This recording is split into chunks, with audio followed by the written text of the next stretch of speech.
The news today, the news. The news today is an unfortunate just world of mess, if you will. We find that we look around us and it's frustrating because we want to represent our traditions and our faith in a certain way. Unfortunately, there are two factors that are not allowing that to happen. One is, and I'm going to be blunt about this, one is crazy Muslims. Yes, I said it. The other is a media that amplifies the voices of those crazy Muslims. So you have two factors to this, because those two factors are real. And the reason I say that is because it is important when we distance ourselves from things that we see, from problems and challenges that we see, from atrocities that we see, regardless of who commits them, that we are consistent in that sense of justice. That leaves the question among the minds of many, who and what represents us as people?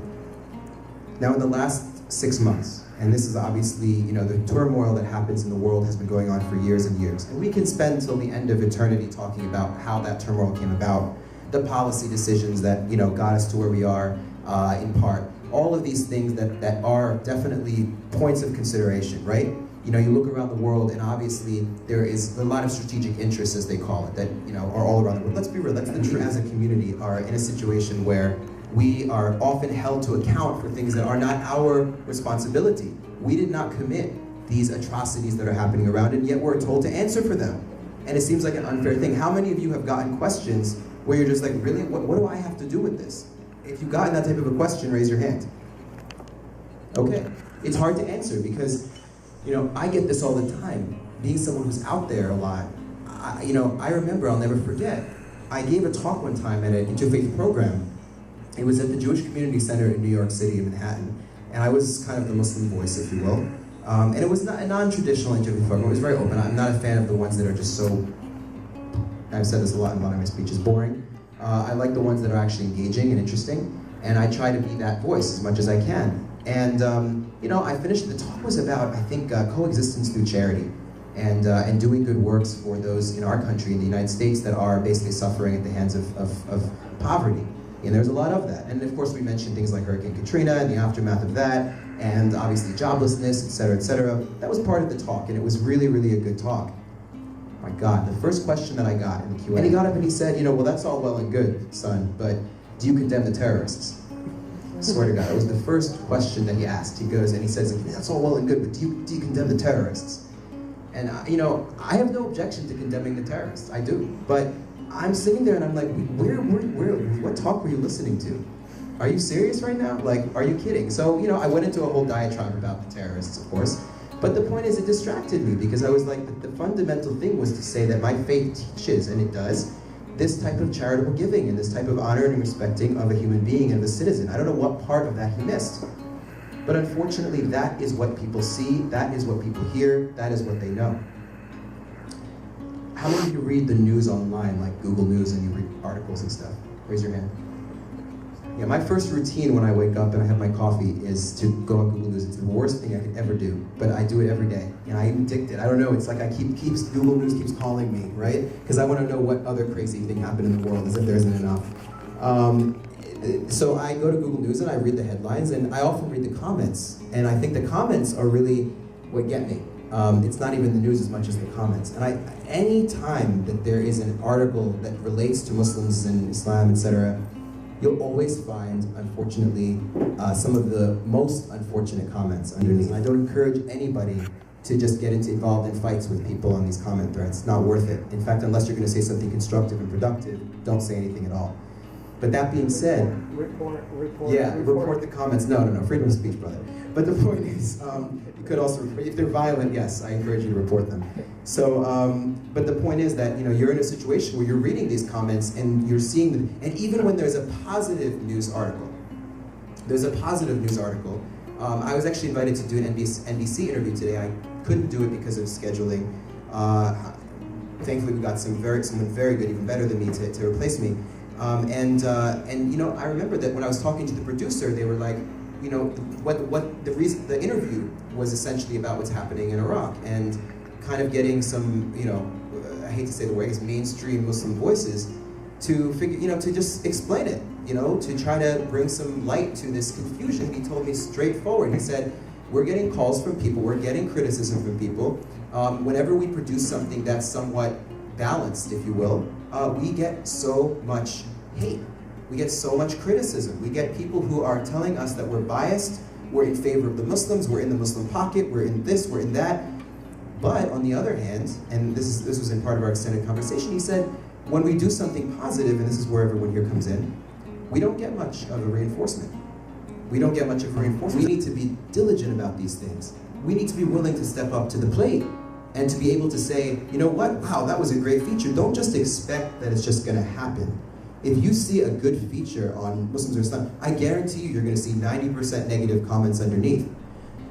Your responsibility is to take the extra step to find out who wrote the article, to find out who published it, to find out who did whatever, and to give them a call, to send them an email and say thank you. And say we appreciate that you did this, because you're highlighting voices that we are familiar with, that are real to us, that we grew up around. Voices of justice, voices of peace, voices of bringing good to society. I want to just comment on what leadership, Islam, as Muslims, really means. And how I want to do that is a two-pronged thing. First of all, what's happening today in the world is definitely unnerving. And I'm really going to encourage people not to get involved in these conspiratorial conversations of this is that, and then you kind of just dismiss it all. Because there are real problems in the Muslim majority world. There are real problems. Fact is, there are people absolutely being persecuted at the hands of Muslims. This is a fact. That should concern us deeply. And what concerns me is that, unfortunately, we often speak on some things, but we don't speak on other things. We don't step up to the plate. So on one front, I'm saying, you don't need to apologize. It's not your responsibility that somebody else commits a crime. But on the other front, I do encourage us to understand that regardless, these people are maligning something that you and I both love. And that should make us just like, imagine if somebody, God forbid, maligned one of your parents in front of you. How infuriated that would make you. So you have people every single day, not just in the non-Muslim community, but within the Muslim community, because that is also maligning your faith. Even if they think, well, they're acting in the name of it, or they're doing these things and they're technically Muslims, whatever, they're maligning our faith. And it is our responsibility to be able to speak out and be a counter voice to that, the counter narrative to that. Leadership, and when you look at groups like, for example, in Iraq, and you look at the history of Iraq, it's a place of turmoil. It is a place of challenge and tribulation throughout all of its history. Unfortunately, the present is no exception. But you look at the history of leadership there, and you will find great examples. But what you look at today, and I was concerned because I read that a lot of people who are, joining the effort over there, if you will, are like, for example, Britons, people from Britain, some from America, some from other places in the Muslim communities. And I think that that's because there's a confusion. There's a confusion among many people where they see that there's a dearth. You guys are SAT folks, right? Dearth, you know what dearth is? Define dearth. Like lack of. Lack of, good. I was pointing to you because you're younger and you're on crutches. But, He's exempt from SATs. What happened? He's exempt. He's exempt, right? Yeah, exactly. You're exempt in my book. So, where there's this dearth of leadership, there's this dearth of vision. People feel like they're being battered everywhere, that Muslims are being killed. And it's true. God knows. There are a lot of places where Muslims are also being persecuted. Absolutely. At the hands of both non-Muslims and Muslims. But fact is, when they see that, there's this feeling often of void. That we want this kind of greatness, if you will. This idea that in history, Muslim empires and Muslim leaders, and I've been, for example, to Spain. I've been to Spain. It was a beautiful thing to me to see the Alhambra. It was an amazing thing. I felt rooted and connected to it, even though I'm not, a Spaniard. And when you see, unfortunately, this vulnerability among people, you need to remind them that the faith that we know, the faith of justice and peace, it lives within us.